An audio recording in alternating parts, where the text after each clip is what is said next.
चलिए बच्चों, आज हम सीखेंगे आइसोथर्मल प्रोसेस के बारे में। आइसोथर्मल प्रोसेस जो कि थर्मोडायनेमिक प्रोसेस का एक पार्ट है। आइसोथर्मल प्रोसेस को समझने से पहले हमें आइसोथर्मल से रिलेटेड एक सिस्टम के बारे में जानना बहुत ज़रूरी है। इसके लिए हम एक सिस्टम इमेजिन करते हैं। मान लीजिए हमारे पास ये कोई सिस्टम है। इस सिस्टम के ये जो वॉल्स दिख रहे हैं आपको, ये वॉल्स परफेक्ट कंडक्टिंग मटेरियल के बने हुए हैं। इसका मतलब है कि अगर अंदर की हीट ज़्यादा है तो सिंपल सा कंसेप्ट है, ये हीट बाहर निकलेगी। यानी कि अंदर की हीट अगर ज़्यादा है तो higher heat to lower heat exchange होगा। यानी कि ये जो हीट है ना, ये बाहर निकलेगी। तो इस हीट का कुछ पार्ट, नॉर्मली अगर मैं किसी सिस्टम की बात करूं तो जब एक हीट एक्सचेंज होता है तो हीट एक्सचेंज के समय उस सिस्टम की वॉल हीट के कुछ क्वांटिटी को अपने अंदर एब्जॉर्ब कर लेती है। लेकिन जिस सिस्टम के हम कल्पना कर रहे हैं, जिसके हम इमेजिन कर रहे हैं, वो एक ऐसा सिस्टम है जो हीट के किसी पार्ट को अपने अंदर एब्जॉर्ब नहीं करता। यानी कि हीट में कोई चेंज, जो हीट अंदर की है वो हीट बाहर एक्सचेंज हो सकती है, वो हीट बाहर एक्सचेंज हो सकती है। चूँकि इस तरह के सिस्टम को बनाना कठिन है, इमेजिनरी थिंग है ये, बिकॉज ऐसा कोई भी मटेरियल नहीं है जो हीट को बिना एब्जॉर्ब किए अपने वॉल से, यानी कि अपने से होते हुए एक्सचेंज करे। तो चूँकि इमेजिनरी थिंग है, फिर भी हम यहाँ कंसिडर कर रहे हैं। मान लीजिए इस सिस्टम के अंदर टेम्परेचर है T और सराउंडिंग का टेम्परेचर भी है T, यानी कि टेम्परेचर में कोई डिफरेंस नहीं है। बट हो सकता है यहाँ पे टेम्परेचर चेंज नहीं है, लेकिन यहाँ पे हो सकता है ये हीट एक्सचेंज हो। अगर Q1 हीट है अंदर की, Q2 हीट है बाहर की, अगर Q1 ज़्यादा है Q2 कम है तो Q1 से Q2 की तरफ हीट एक्सचेंज होगा। अगर Q2 ज़्यादा है तो Q2 से Q1 की तरफ हीट का एक्सचेंज होगा। बट टेम्परेचर, इस कंडीशन में टेम्परेचर कांस्टेंट रहेगा। तो इसी हम प्रोसेस के बारे में आज हम बात कर रहे हैं। तो आप लिख सकते हैं कि दैट थर्मोडायनेमिकल प्रोसेस, और you can say that process in which temperature remains unchange, temperature constant, you can say temperature constant हो सकता है। ऐसे कोई प्रोसेस की बात करें जिसमें टेम्परेचर कांस्टेंट हो सकता है, वो आइसोथर्मल प्रोसेस कहलाता है। वो आइसोथर्मल प्रोसेस कहलाता है। तो आइसोथर्मल प्रोसेस के बारे में समझ में आ गया कि टेम्परेचर चेंज जीरो होगा। यानी कि temperature of system, you can say temperature of system, ये इक्वल होगा टेम्परेचर ऑफ सराउंडिंग के, टेम्परेचर ऑफ सराउंडिंग के। क्लियर?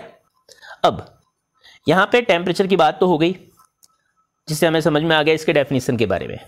अब हम बात करेंगे कि आइसोथर्मल प्रोसेस में अब हम बात करेंगे इन आइसोथर्मल प्रोसेस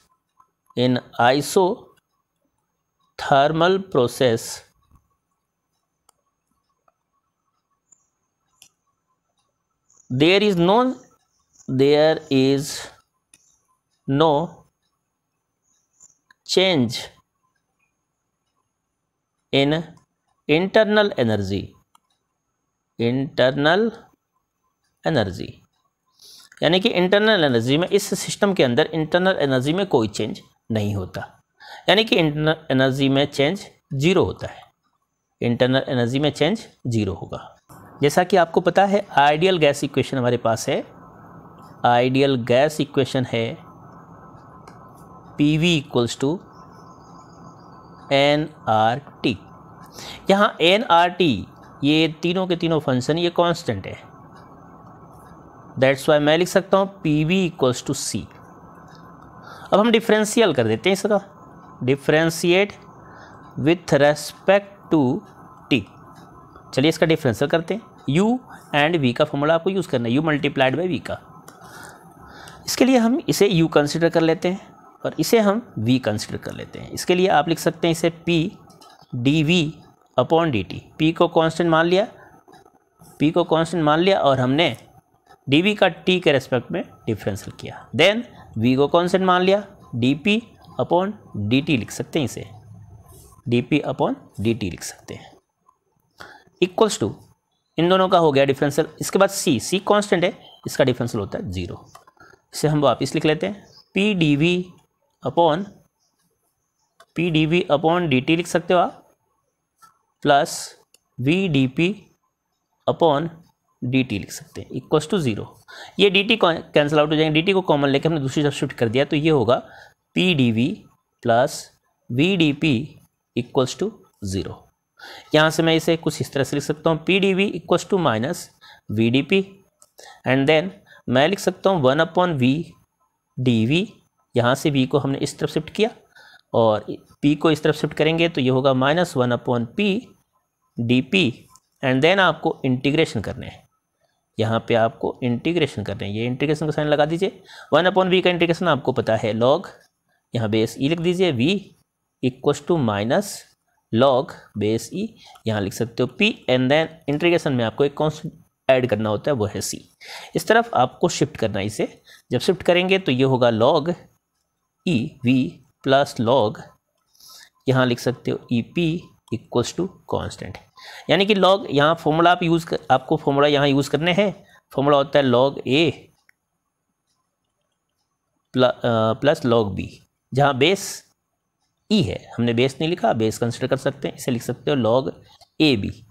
इन दोनों वैल्यूज़ को आपको मल्टीप्लाई करके लिखना है। वैसे ही वी और पी को मल्टीप्लाई करके आपको लिखना है, यहाँ लिख सकते हो आप लॉग बेस ई है p v equals to c, and then मैं लिख सकता हूँ इसे लॉग ई पी वी, वापस लिख लेते हैं इसे सी, ये पी वी इक्वल्स टू, जब आप लॉग को इस तरफ ले जाएंगे, लॉग को इस तरफ ले जाएंगे तो ये एंटी लॉग में चेंज होगा, ई की पावर सी लिख सकते हो आप इसे, ई की पावर सी लिख सकते हो, और ई की पावर सी को हम कंसिडर कर लेते हैं कैपिटल सी, ये हमने कंसिडर कर लिया। तो इस तरह से p v equals to constant, यानी कि पी वी इक्वल्स टू आप इसे सी लिख सकते हो, यानी कि ये कॉन्स्टेंट टर्म आ गया। इसे आप बॉयल्स लॉ लिख सकते हैं, यानी कि मैं इसे लिख देता हूँ, ये है बॉयल्स लॉ।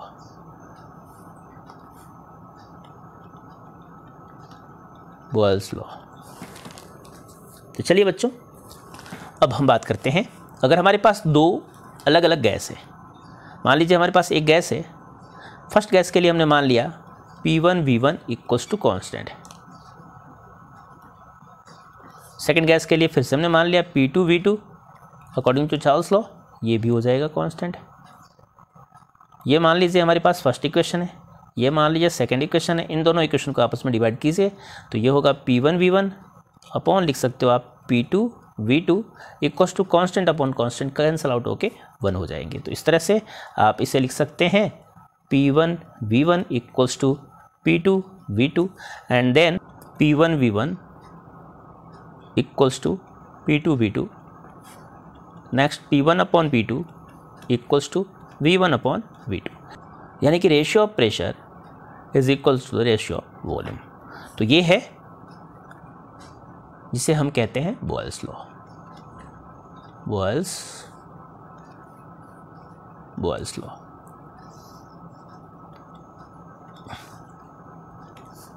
अब हम बात करेंगे इसके graph. PV equals to constant है, इसके ग्राफ के बारे में बात करते हैं। अब PV इक्वल्स टू कॉन्स्टेंट है, इसलिए मैं इसे लिख सकता हूँ P is inversely proportional to V और V is inversely proportional to P। चलिए एक ग्राफ ड्रॉ कर लेते हैं। ये मान लीजिए हमारे पास एक एक्स एक्सिस है और एक आपको कंसिडर करने हैं ये वाई एक्सिस। यहाँ हम वाई एक्सिस ड्रॉ कर लेते हैं। ये एक्स एक्सिस है, ये वाई एक्सिस है। यहाँ प्रेशर मान लीजिए, यहाँ वॉल्यूम मान लीजिए।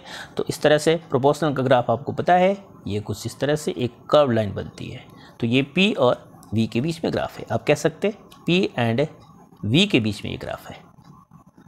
नेक्स्ट अगर ग्राफ की बात करें, यदि V और T के बीच में ग्राफ खींचा जाए तो ये ग्राफ कुछ इस तरह का होगा। यहाँ से एक स्ट्रेट लाइन होगी, हो सकता है इस लाइन की डायरेक्शन ये नीचे की तरफ हो।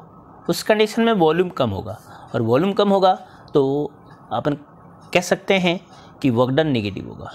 वर्क डन नेगेटिव होगा।